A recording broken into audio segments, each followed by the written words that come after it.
जहां पर एक तरफ अवैध घुसपैठ के बाद अरुणाचल प्रदेश में डेमोग्राफी और अवैध ढांचे के खिलाफ लोगों का प्रदर्शन तेज हुआ, तो वहीं गृह मंत्री अमित शाह ने भी डेमोग्राफी पर अध्ययन करने के लिए एक समिति का गठन कर दिया।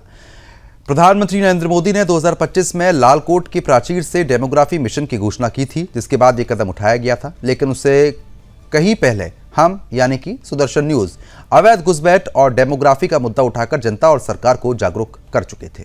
देश में इन विषयों पर बोलने वालों में से हम सबसे आगे थे। हमने ही इस्लामिक कट्टरता को जिहाद और घुसपैठियों को डेमोग्राफी बदलने वाला जिहादी हमने ही बोला था। सुदर्शन ने ही देश को आगाह किया था कि हिंदू बहुल इलाकों में घुसपैठियों को बसाया जा रहा है। अमित शाह के समिति गठन पर हमारे प्रधान संपादक धर्म योद्धा डॉक्टर सुरेश चौहान जी ने क्या कुछ कहा, वो भी आपको सुनवा देते हैं।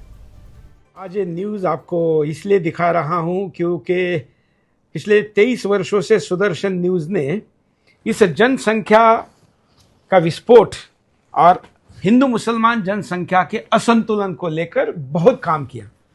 लोग मजाक उड़ाते थे हमारे। 2017 में जब मैंने इसको आंदोलन का रूप दिया और 2018 में जब मैंने फरवरी में जम्मू कश्मीर से लेकर कन्याकुमारी तक पूरे हिंदुस्तान की 70 दिनों की 20,000 किलोमीटर की यात्रा निकाली, 8,96,00,000 हमने मिस कॉल और सिग्नेचर पूरे देश से एकत्र किए कि इस देश में मुसलमानों की जनसंख्या पर नियंत्रण लगे। और असंतुलन भी एक मुद्दा है, डेमोग्राफी ही डेस्टिनी है। तो हमारे मीडिया वाले हमको मजाक उड़ा रहे थे, हमारे विरोधी हमको हेट स्पीच और हिंदू मुसलमान करने वाली बात कर रहे थे। हमारी सभाओं में भी कुछ लोग नहीं आते थे, इस देश के कई राजनेता नहीं आते थे।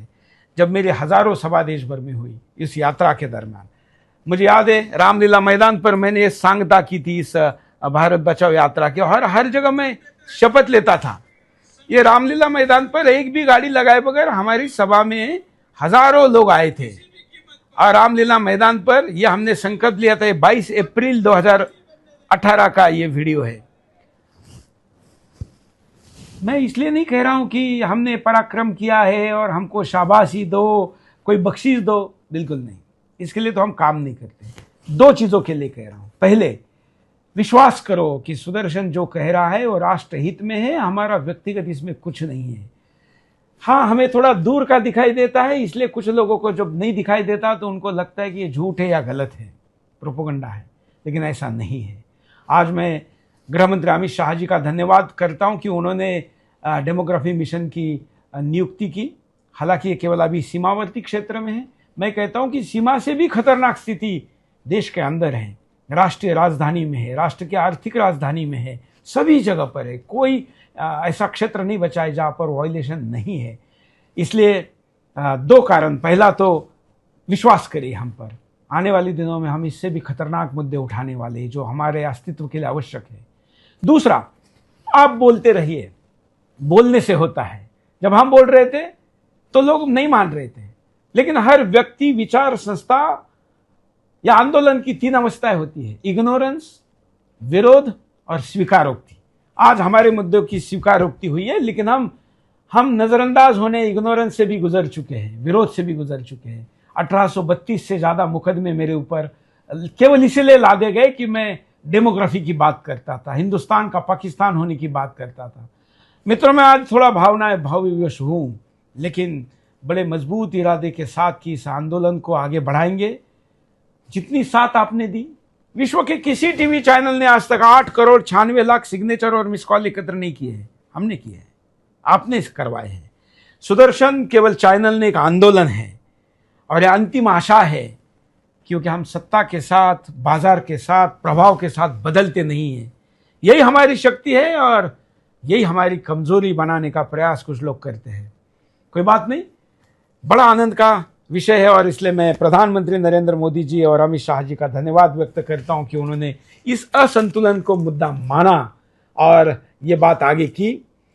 मैं आशा करता हूं कि कुछ विपक्ष के राज्य जिनको इसमें राजनीति दिखती है वो ना देखे, अपने बच्चे का, राष्ट्र का, धर्म का भविष्य देखे और इसमें साथ दे।